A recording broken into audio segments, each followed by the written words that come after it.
देश भर के पूर्व सैनिक भाइयों, मैं कपिल फौजी आज जो मैं खबर आप लोगों के लिए लेके आया हूं वो आपके दिमाग के तार ही नहीं खोलेगी, वो आपकी आंखों को भी खोल देगी। बहुत सारी भातियां फैली हुई हैं सैनिकों की जायज मांगों के लिए। मेरे हाथ में रक्षा मंत्रालय का पत्र है जो 20 जुलाई को निकला है।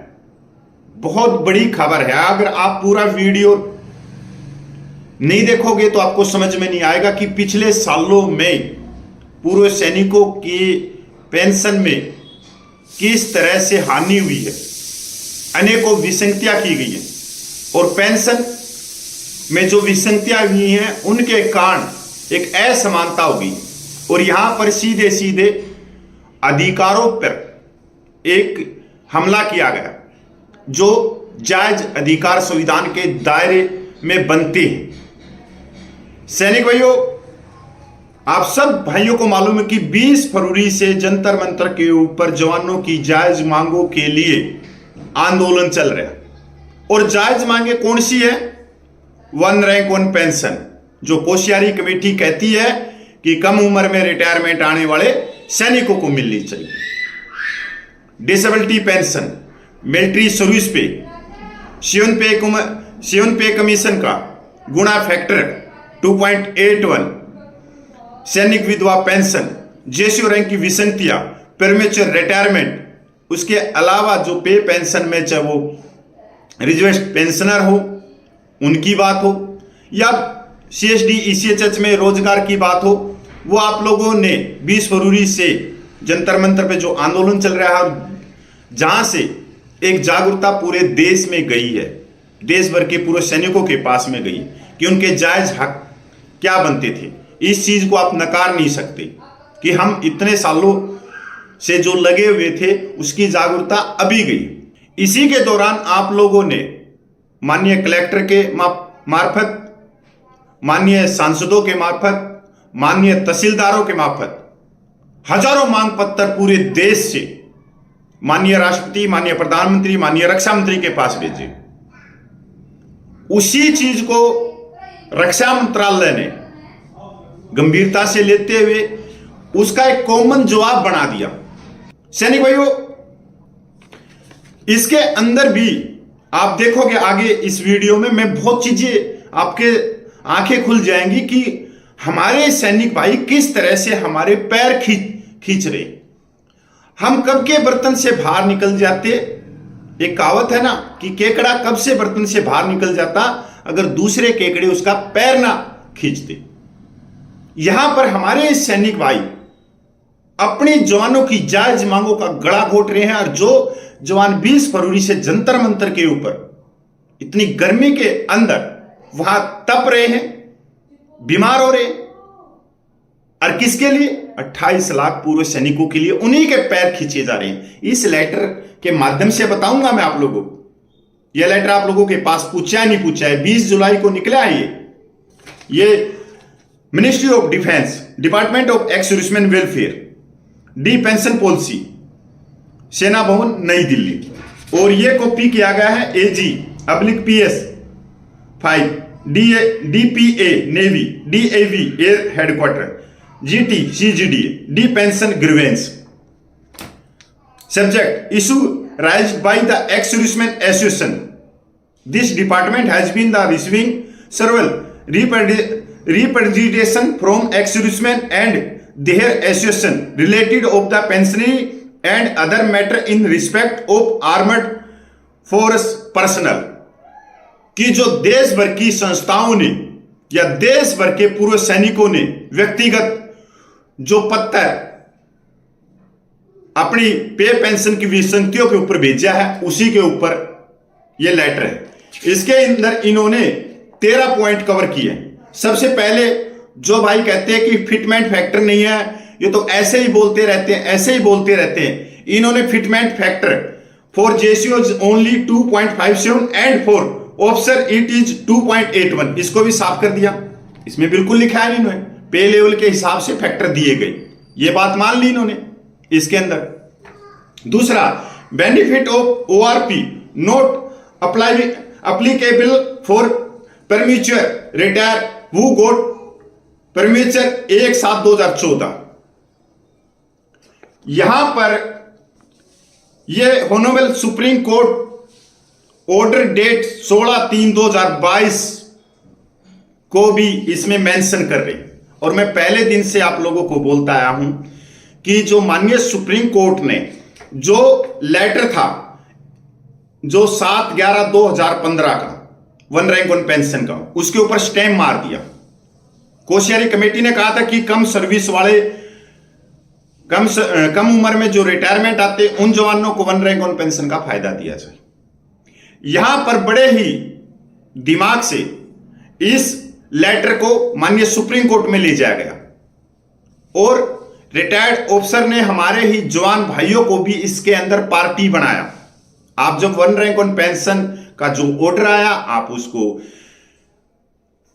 ऑर्डर को पूरा पढ़ोगे तो उसमें हमारे बहुत सारे सैनिक भाई भी हैं जो जेसीओ रैंक से भी हैं, हौलदार रैंक से भी हैं, औरों से भी, और उनसे उनको चश्मे चढ़ा के उनके साइन करवाए गए और ये एक तरह से हमारे हाथों से निकल गई।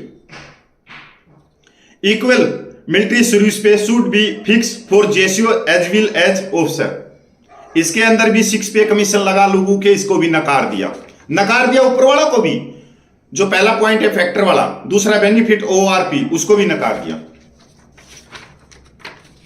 चौथा point, officer have been the more benefit than jawan and honorary rank, इसको भी नकार दिया। Request for the grant of the widow pension equal to service pension, कि जो सर्विस पेंशन जो सैनिकों को सर्विस पेंशन मिलती है वही विडो को मिलनी चाहिए।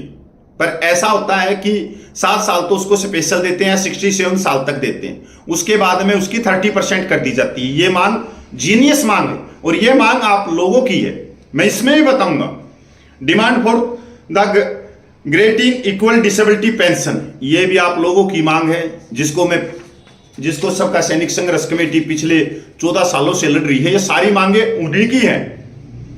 Request for grant of the service pension to the personal who the rendered service less than 15 year and participated in 1965 and 1971 war. ये है जो रिजर्व पेंशनर, उनके लिए मांग है जिन्होंने 3 लड़ाइयां लड़ी हैं पर पेंशन ले रहे हैं 9,000।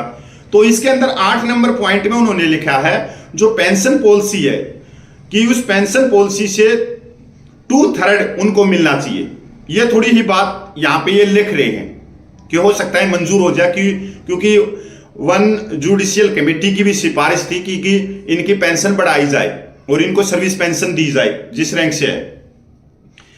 यहां पर 10वां नंबर आता है पॉइंट में। ये जो ऊपर वाले पॉइंट हैं जो मैंने बताई, ये सारे सबका सैनिक संघर्ष कमेटी के,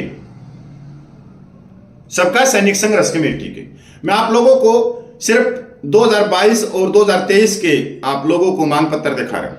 आप देख रहे होगे ऊपर स्टैंप लगी हुई है माननीय राष्ट्रपति की, माननीय प्रधानमंत्री की, माननीय रक्षा मंत्री की। आप कोई भी मांग पत्र उठा लो,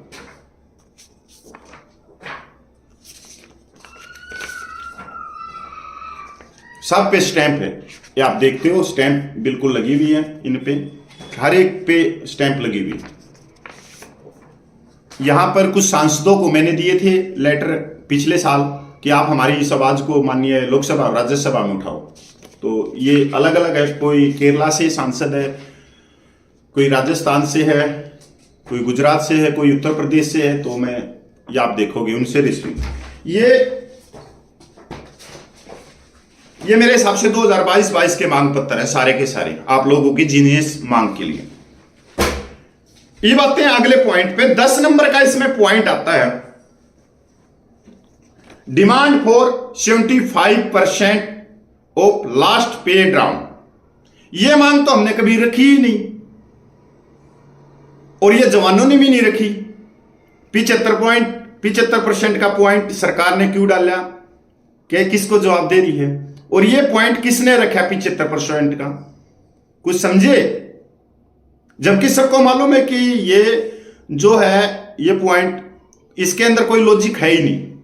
अगर आज एक सिपाही 50% में 20,000 रुपया पेंशन ले रहा है तो 10,000 रुपया बढ़ने 75% होगी तो उसकी 30,000 होगी, हवलदार की 13-14 हजार रुपये बढ़ जाएगी। 13-14 हजार जो पेंशन ले रहा है उसके प्लस 13-14 हजार, जेसीओ रैंक की 16-17 बढ़ जाएगी। ऑनरेडी लेफ्टिनेंट और कैप्टन की 25 और 27 के बीच चली जाएगी। अगर औसत भी हम सिपाही से कैप्टन तक 10,000 रुपये लगाते हैं और गुणा 28 लाख करते हैं तो भाई किसी के पास में कोई इतना गणित पढ़ रखा है कि वो कैलकुलेटर लगा देगा। 10,000 गुणा 28 लाख, ये तो खरबों अरबों और लाखों करोड़ों रुपये का हो गया फाइनेंस का। दे देगा कोई? ये पॉइंट किसने रखा? इसके अंदर 2-3 पॉइंट और हैं जिनके अंदर कोई लॉजिक है ही नहीं। अब आते हैं कि ये पॉइंट रखता कौन है कि सरकार को बाईपास रास्ता दिया जा रहा है। 20 फरवरी से धरना आप लेके चल रहे हो और मांग भी आपकी बिल्कुल जायज है। और जिन्होंने 75% की मांग करी वो कहते हैं कि हमारे से ज्यादा पढ़ा लिखा नहीं है कोई। हमने हिमालय के पर्वतों में बैठ के तपस्या करी है 100 साल। देश को आजाद हुए 75 साल हुए हैं और उन्होंने 100-200 साल पहले ही मिलिट्री सर्विस पे 1 रैंक 1 पेंशन 75% लास्ट पे का ड्राउन पेंशन बने। तो वो 200 साल से हिमालय के पर्वतों में तपस्या कर रहे थे। तब वहां से उतर के आए, तब इन्होंने मांग भेजी। ये वही संस्थाएं हैं जो पिछले 10 साल से आप लोगों को चूना लगा रही, कोर्ट केस के नाम से, कभी मिलिट्री सर्विस पे के नाम से, कभी एक्स ग्रुप के नाम से, कभी CSD ECHS के नाम से, कभी नायब सूबेदार ऑनरेडी नायब सूबेदार के नाम से, मतलब अनगिनत केस।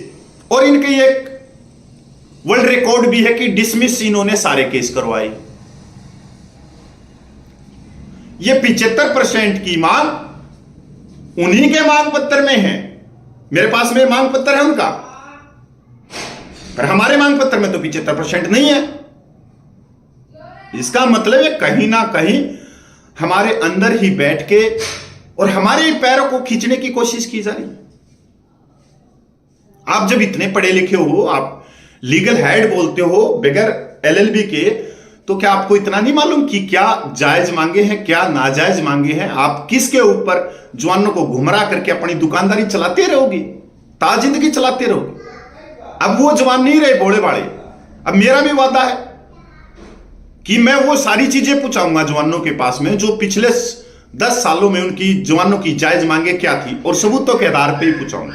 ये मेरा इसी पे है। सैनिक भाइयों, कान के आट लगा लो।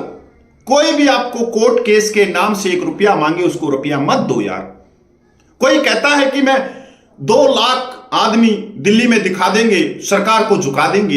एक दिन में 2 लाख दिखा के सरकार को झुका देंगे? नहीं, वो सरकार को झुकाएंगे पर टिकट लेके। आपकी संख्या बल होगी, आप दरी कुर्सी बिछाओगे और वहां पर राजनीतिक पार्टियों के आके भाषण देंगे और आप जिंदाबाद के नारे लगाते रह जाओगे, जिस तरह से आपने मार्च 2023 में एक व्यक्ति विशेष के नारे लगाए। और उसी मंच के ऊपर एक पार्टी के जो महत्वपूर्ण पदों पे बैठे हैं उन व्यक्तियों ने आके भाषण दिया और हमारे जवान नीचे बैठे रहे, उनको 2 मिनट भी समय नहीं मिला बोलने का। जो एसोसिएशन, जो संस्थाएं आई, यहां तक जो अपना बोर्ड लेके आई, अपना फ्लैक्स लेके आई कि हम उत्तराखंड से आए, हम हिमाचल से आए हैं, हम छत्तीसगढ़ से आए हैं, हम उड़ीसा से आए, उनके बोर्ड लपेट के वो कुर्सी पे बैठ गए, किसी ने लगाने नहीं दिए। और 20 फरवरी को वहीं पर एक जंतर मंतर के ऊपर एक जनसभा होती है, पूरे देश के बोर्ड उस मंच के ऊपर लगे हुए। सब भाई साहब कब तक गुमराह होते रहोगे, कब तक गुमराह होते रहोगे? आपका नुकसान ज्यादा है। मेरे थोड़े से लंबे वीडियो बेशक बढ़ते हैं पर समय निकाल के देख लो, क्योंकि बाद में आपको देखने की जरूरत नहीं। हमारा काम यही है कि ज्यादा से ज्यादा जवान अपना नेतृत्व खुद करें, वो देखे कि कौन भाई हमारे जायज मांगों को उठा रहा है, कौन भाई हमारे भावनाओं से खेल के अपनी राजनीतिक स्वार्थ जो लबालब उसमें राजनीतिक भरी है उसको पूरा करने के लिए हमारी जवानों की भीड़ को सीढ़ियों में इस्तेमाल करके और ऊपर जाना चाहता है। ये बिल्कुल इससे बिल्कुल साफ होती है। ये कॉमन जवाब है और यही जवाब वो लोकसभा और राज्यसभा में जो भी सांसद उठाएगा उसी को देते रहेंगे। ये कॉमन जवाब बना दिया उन्होंने। पर ऊपर वाली मांग ये सारी सबका सैनिक संघर्ष कमेटी की, क्योंकि 1 मई तक सबका सैनिक संघर्ष कमेटी ने ये आंदोलन चलाया था। उसके बाद में एक ही प्रोग्राम हुआ है, वो आया है उसका भूख हड़ताल का। सैनिक भाइयों, 20 फरवरी से जो धरना चल रहा है उनकी जायज मांग क्या है? 3 रिटायर्ड जजों की कमेटी, यह है संवैधानिक प्रजातंत्र में कि हम ये नहीं कह रहे कि आज ही केंद्र सरकार हमारे मांगे पूरी कर दो, नहीं, कमेटी बने और जो 3 जजों की कमेटी है उसके अंदर पूरे देश की संस्थाएं अपना पक्ष रखें। उत्तराखंड की, हिमाचल की, हरियाणा की, केरला की, तमिलनाडु की, उड़ीसा की, महाराष्ट्र की, बंगाल की, भाई उत्तर प्रदेश की, बिहार की, सब जितनी भी है संस्थाएं सब अपना पक्ष रखें।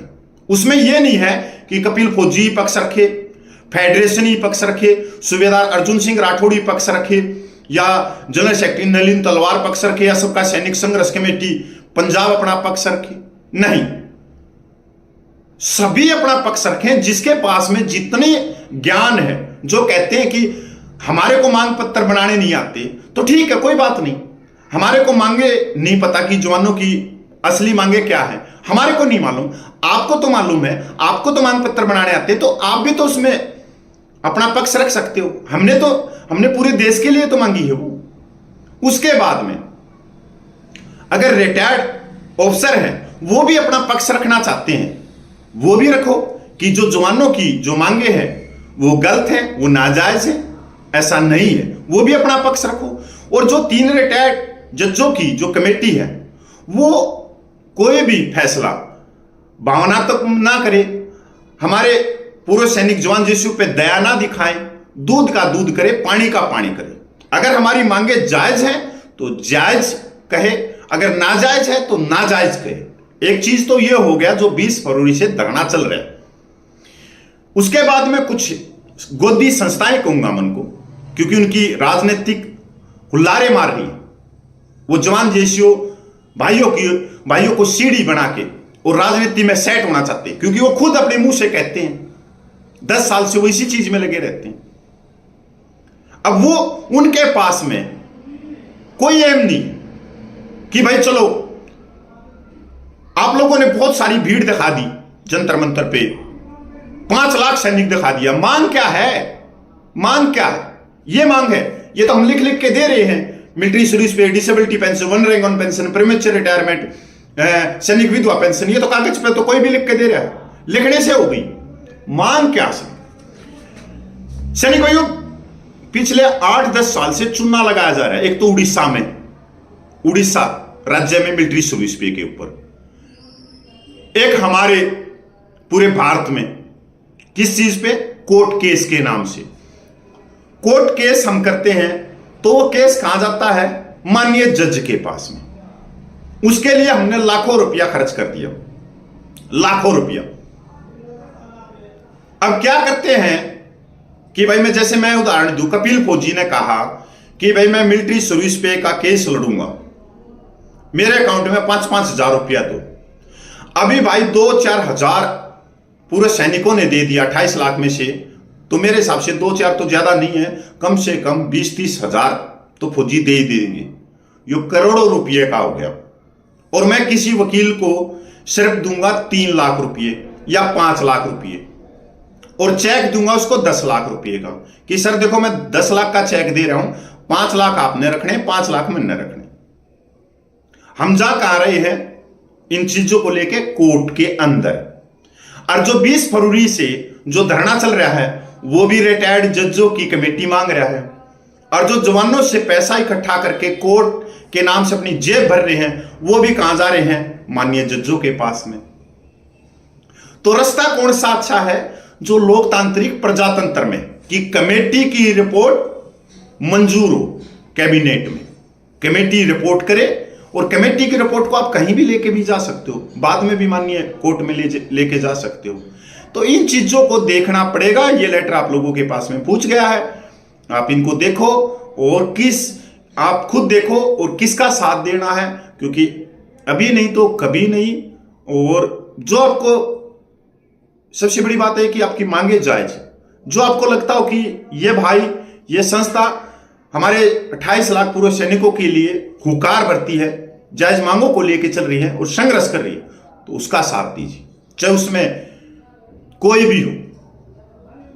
आप लोगों को इसका निश्चय करना है, कौन गलत है कौन ठीक है, किसका साथ देना। कमेंट सेक्शन में जाके भाई कमेंट पक्का करना। जय हिंद, वंदे मातरम। मैं पूर्व सैनिक कपिल भुजबल।